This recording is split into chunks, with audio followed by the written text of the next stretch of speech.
Olá, cursistas! Sejam muito bem-vindos à nossa segunda aula. É sempre um prazer estar com vocês. Vamos dar continuidade à disciplina de Fundamentos e Metodologia da Matemática 1, onde estaremos trabalhando o capítulo 2, com a temática o desenvolvimento de noções básicas para a alfabetização matemática e seus aspectos psicogenéticos.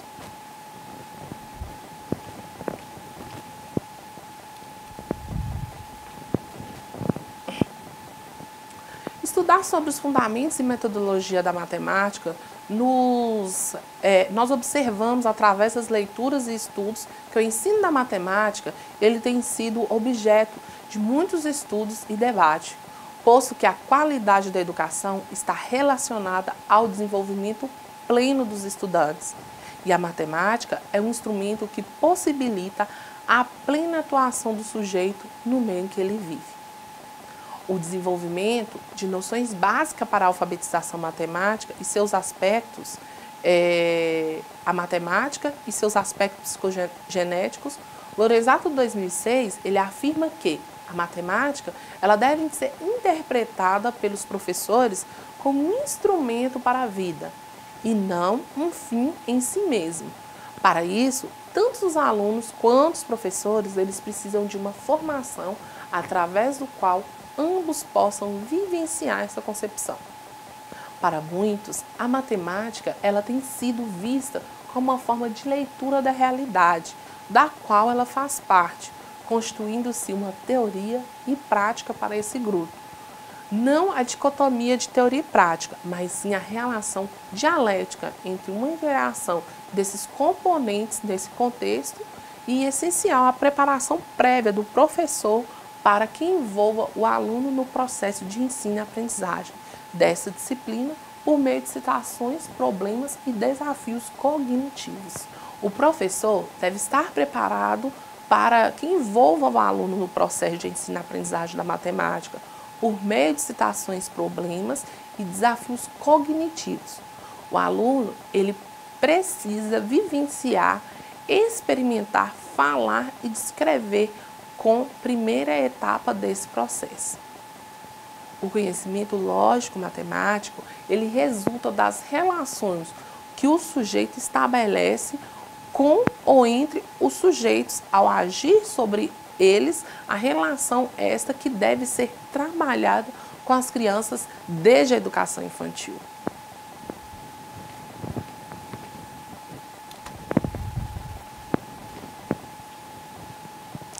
Para pensar o processo de ensino e aprendizagem da matemática, é importante reportarmos nas bases do processo de estruturação mental, como forma de fazer com que o aluno possa ter a oportunidade de vivenciar, de experimentar, de falar e de escrever.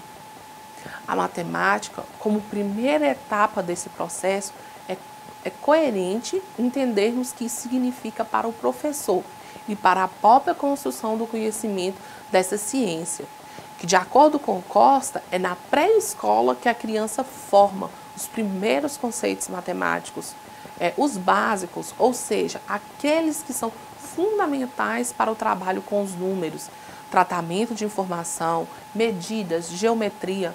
Por isso, a formação do professor é um dos itens fundamentais para que ele possa saber o que fazer, por que está fazendo e para quem está fazendo. A formação do professor. O professor deve saber o que está fazendo, por que está fazendo e para quem está fazendo. Ele precisa de conhecer o seu aluno, os seus pontos fortes e os seus pontos fracos. E assim fazer intervenções positivas para que esse aluno progrida no processo de ensino e aprendizagem na matemática. Ele também deve realizar um diagnóstico, intervir nas dificuldades, entender o processo, o caminho de aprendizagem que esse aluno trilha para aprender o conteúdo. Fazemos diagnósticos de determinadas situações o tempo todo em nossas vidas, como, por exemplo, ao sairmos para fazer compras. Primeiro, verificamos o valor do produto que compramos. Depois, comparamos em vários estabelecimentos para depois de conhecer essa realidade, fazer a opção. Onde compraremos? O que estamos precisando em nossa sala de aula? A gente tem um mesmo raciocínio. Recebemos a nossa turma e precisamos identificar os problemas e as possibilidades dos alunos. Ou seja, precisamos conhecer a realidade de nossa sala de aula como um todo e de nossos alunos em especiais, no que se refere à construção do conceito de número. No anexo 1 desse caderno didático, ele apresenta para vocês um modelo de teste diagnóstico para que se possa realizar com as crianças, no que tange a formação e construção do conceito de números. E para conseguirmos realizar todo esse processo, precisamos fazer exatamente o que vocês estão fazendo, que é estudar sobre o assunto, sobre as crianças com as quais estamos trabalhando. Lorenzato, ele afirma que é necessário fazer um diagnóstico, mapear uma realidade. Como se faz um diagnóstico? Então, mapear uma realidade, conhecer e entender essa realidade, os problemas presentes, quais as facilidades de trabalho nessa realidade. Como professores, estamos conseguindo identificar o que ainda está confuso ou ainda não vimos? A partir do diagnóstico, devemos intervir na realidade que já se conhece e na qual já foram identificados os problemas e as facilidades. Planejar a intervenção, realizar atividades que fortaleçam aquilo que os alunos têm facilidade e vençam. São as dificuldades, talvez, que vocês possam embriagar, porque isso é tão importante em nosso estudo, então posso afirmar que a criança que ainda não tem o conceito de número construído, não consegue perceber que a matemática, como uma disciplina dinâmica e viva, os alunos acabam vivenciando a matemática cristalizada e parada, que não tenha nenhuma relação com a própria história da humanidade. O que fazer para realizar esse processo, para que a criança desenvolva atitudes necessárias ao conceito da matemática? A experimentação, ela facilita que o aluno levante hipótese, procure alternativas sobre novos caminhos, tire dúvidas e constantemente o que é verdadeiro, válido, correto ou solução. Experimentar é valorizar o processo de construção do saber, em vez do resultado dele, pois na formação do aluno, o mais importante é conhecer a solução e saber como encontrá-la. Então, segue-se um círculo como se fosse um domínio, ou seja, sem aprender essa etapa do conhecimento matemático, não conseguimos aprender os outros conteúdos matemáticos. Por isso, necessário se faz entender que a construção do conceito de números, ela acontece de forma gradual, parte a parte, e não todo de uma vez. Autores apontam que a maioria dos professores acreditam que os alunos, ao entrarem na escola, já conhecem o conceito de número só pelo fato de realizarem contagem ou escrever em uma sequência numérica. Quando esses professores percebem que as crianças têm dificuldade em compreender esse conceito, procuram ensiná-lo por meio de exercício de memorização e pela repetição de atividades. No entanto, os estudos de Lima e de Moreira, eles indicam que o treino e a repetição de exercício gera apenas o conhecimento mecânico do número e não a compreensão efetiva do seu significado. Porque é importante que os alunos aprendam esse conceito.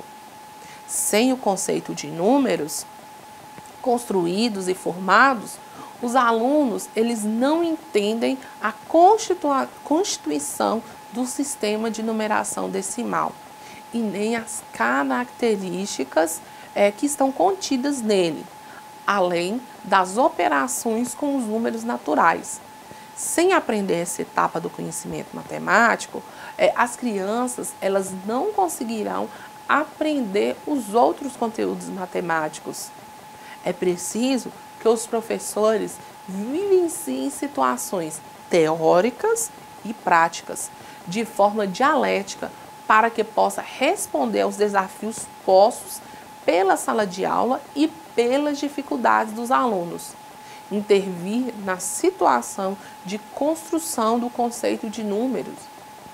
Já discutimos anteriormente o que é diagnóstico e intervenção. São dois conceitos e duas ações diferentes, mas que estão bem próximos, pois ambos precisam um do outro e não existe um sem o outro. Para construir o conceito de números, isso é necessário. A construção do conceito de números. O conceito de números é um conhecimento de natureza conceptual, que precisa ser construído pelas crianças. No caso de alfabetização matemática, é importante que os professores eles vivenciem situações teóricas práticas, de forma dialética, para que possam responder aos desafios postos pela sala de aula e pela dificuldade dos alunos e intervir na situação de construção do conceito de número. A estrutura lógica matemática de número não pode ser ensinada diretamente, uma vez que a criança tem que construir lá para si mesmo. Cabe ao professor encorajar a criança a pensar ativamente, ou seja, não é somente dizer à criança o que são os números e como os escreve. Precisamos fazer com que elas criem relações entre a situação e outra. O que é o número 2? Como se escreve? Qual a diferença entre o 2 e o 3? O que dois conjuntos de elementos têm a mais ou a menos se relacionarmos um com o outro? Continuando, a construção de números, do conceito de números, para possibilitar à criança a construção do conceito de números é o desenvolvimento do raciocínio lógico-matemático. Cabe ao professor selecionar atividades e explorar as atividades diárias que possibilite agrupar e desagrupar elementos, comparar quantidades, estabelecer critérios para classificar, seriar e sequenciar objetos e figuras, criar soluções para a resolução dos problemas. Por isso, a construção de números torna-se às vezes tão difícil para as crianças, pois ela deve fazer isso de forma isolada e solitária, mas com a ajuda da família e da escola no que se refere ao desenvolvimento de atitudes e procedimentos didáticos que permitem essa construção. No entanto, não temos condições de somente pelo conhecimento físico e social fazer com que o aluno ele construa o conceito de números. É preciso que o conhecimento lógico-matemático seja desenvolvido nas crianças para que elas possam elaborar esses conceitos.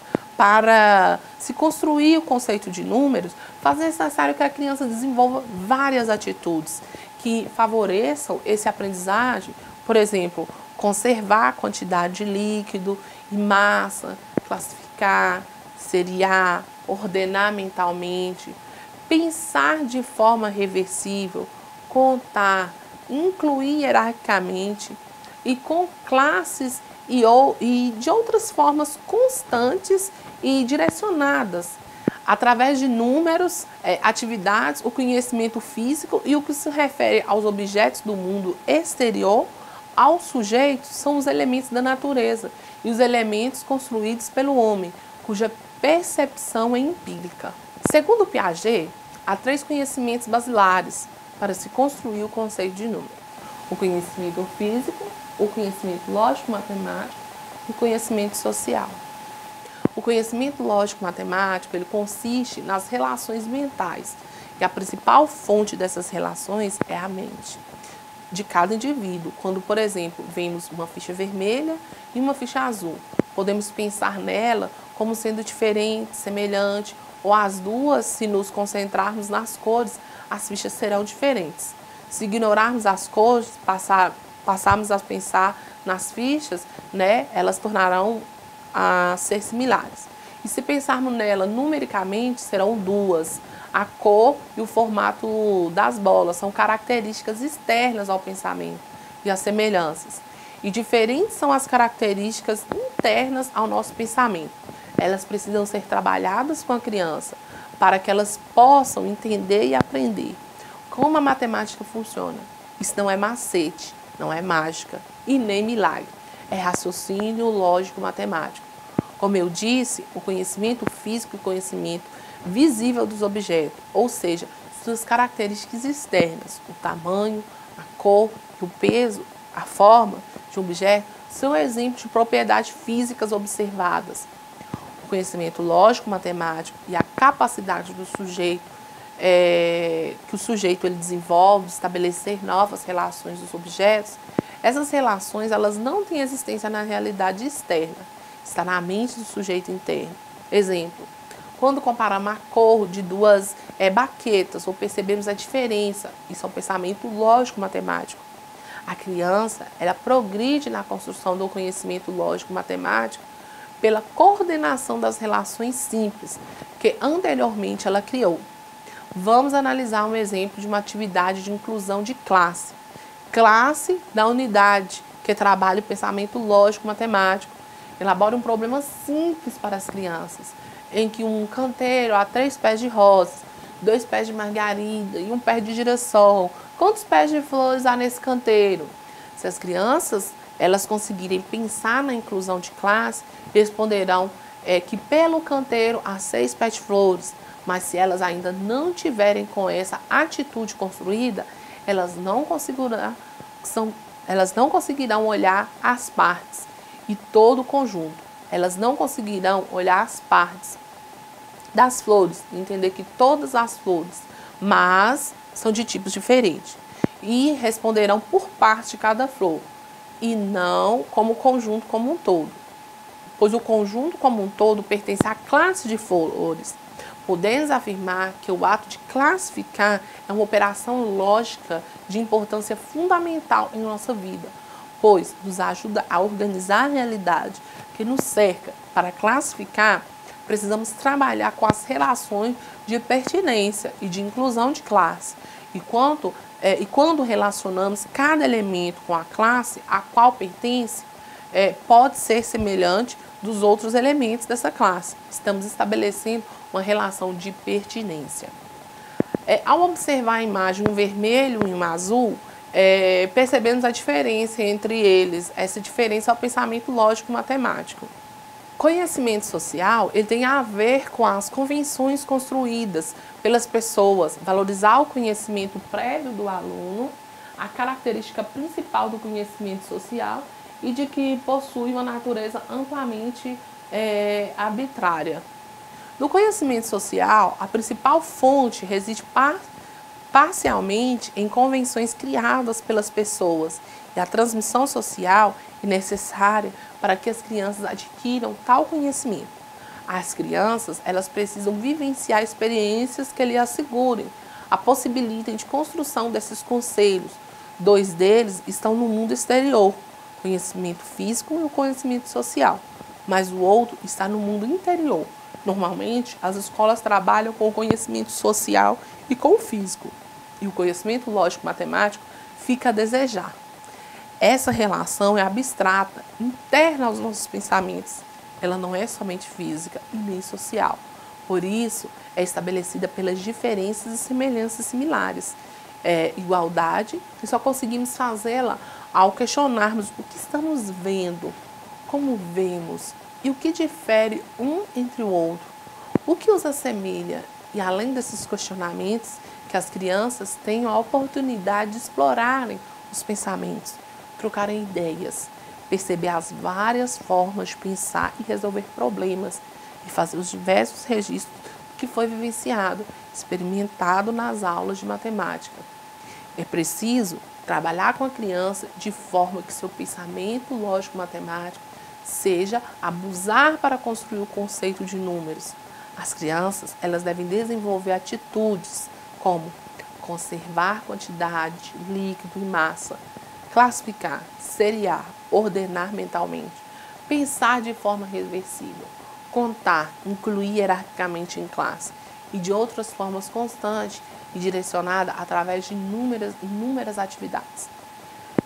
Um exemplo, coloca uma enfileira de 5 objetos, conte junto com elas e depois deixe as crianças contarem sozinhas para facilitar o entendimento das crianças deixe e estimule elas a fazerem com os dedos, tocar os objetos. Peça a elas que digam onde está o número 5 das fichas. Apresente aos alunos, quando perguntamos o que são e como são, estamos estabelecendo uma relação com o conhecimento social e com o conhecimento físico, que são externos aos nossos pensamentos.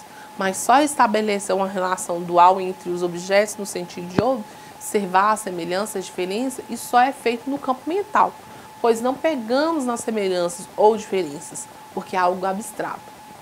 Assim, podemos construir o conhecimento lógico-matemático interno que está na nossa mente. Mas, então, o que é número acerca dos palitinhos apresentados aos alunos quando perguntando o que são e como são? Estamos estabelecendo essa relação com o conhecimento social e com o conhecimento físico, que são externos ao nosso pensamento. Mas ao estabelecer uma relação dual entre os objetos no sentido de observar a semelhança e a diferença, isso não é feito no campo mental, pois não pegamos na diferença ou na diferença. Assim, podemos construir o conhecimento lógico, matemático, que é interno, que está em nossa mente, demonstrando, através de um problema, como trabalhar o raciocínio lógico, como trabalhar o raciocínio lógico-matemático do aluno. Veja o problema. No jogo de desmonte 30, Caio tinha na terceira rodada 19 palitinhos, mas retirou do monte a carta 5. Com quantos pontos Caio ficou? Na quarta rodada, ele tirou a carta Coringa. Com quantos pontos ele terminou o jogo? Então, esse é um problema que trabalha com pensamento lógico-matemático. A tarefa do professor é de encorajar o pensamento espontâneo da criança, o que é muito difícil, porque na maioria das vezes, a maioria de nós foi treinada para obter das crianças a produção das respostas certas. Talvez por isso o nosso pensamento não tenha o movimento necessário para entender o movimento com o pensamento das crianças, como apresenta. As nossas atitudes podem ou não favorecer a criança a enfrentar essas dificuldades, a superá-las. Há para cada um de nós uma formação docente mediatizadora pela relação dialética da teoria e prática, bem como políticas públicas de valorização do magistério. Podemos dizer, então, depois de tantas discussões, que o número é a relação criada mentalmente por cada indivíduo. A criança só vai progredir nessa etapa do aprendizagem do conhecimento lógico-matemático se for mediada pela coordenação das relações simples que ela cria com os objetos quando ela experimenta e brinca com eles, através dos questionamentos apresentados anteriormente, dessas relações simples e das problematizações que as crianças vivenciam. Aí é criada uma relação mais abstrata, a qual Piaget ele denomina de abstração reflexiva. Nela, a criança tem condições de atuar sobre os objetos. É nessa abstração reflexiva que o conceito de números vai sendo criado e alfabetizado. A matemática ela vai sendo estabelecida. Veja a atividade de classificação, onde apresento 5 animais e um é diferente dos outros. Então, coloco, descubra o elemento intruso e circule. Para essa atitude de classificação acontecer, as crianças precisam observar os atributos do conjunto de elementos, cor, forma, espessura, tamanho, igualdade. Elas podem organizar os elementos segundo um dos atributos e depois ir complexificando mais um pouco, até compreenderem que também realizaram uma inclusão de classe. Seriação e ordenação. A seriação ela enfatiza as diferenças entre um conjunto de objetos, estabelecendo uma progressão ou regressão entre eles. Nessa situação relacionada à organização da realidade, a seriação é uma operação mágica, tão fundamental quanto a classificação, enquanto a classificação enfatiza a semelhança entre os elementos. A seriação trabalha mais com diferentes entre eles. A seriação trabalha mas com diferentes entre eles. Então, em relação aos números, nós podemos dizer que a série numérica é o resultado da seriação de classes de conjuntos para se organizar uma fila com os elementos de uma coleção. Pode-se utilizar a sequência que considera as diferenças de natureza qualitativa e não permitir, portanto, coordenação crescente ou decrescente. Existe ainda a sequência recursiva, nas quais, a partir de motivo inicial, cada novo grupo é formado, mediante a uma regra repetitiva, ao agrupar o anterior a algumas sequências, como o alfabeto, por exemplo, são incorporadas pela tradição cultural. Desconhecemos suas regras de formação, mas são muito mais úteis, uma vez que nos ajudam a organizar as atividades do dia a dia. Podemos selecionar 4 círculos, 4 triângulos, 4 quadrados e 4 retângulos, iniciando uma sequência com o objeto de cada um e pedimos às crianças para darem continuidade. Algumas atividades elas podem ser trabalhadas em sala de aula, de forma que contribuem com que a criança, para a construção do conceito de números. Sugiro atividades de manipulação de cubos, caixas, tijolinhos, percepção, de propriedades geométricas, de formas intuitivas, quebra-cabeças, brinquedos de montar, composição e decomposição de objetos, jogos de classificação dos objetos, aplicação das noções de semelhanças e diferenças dos atributos, determinados jogos das impressões, associação da impressão de faces de objetos com os objetos às quais ainda podem pertencer à brincadeira de modelagem, areia e água, argila, massinha. A substância, ela assume uma forma de objeto que contém. Então, gente, aqui nós finalizamos mais uma unidade. Deixo para vocês uma mensagem.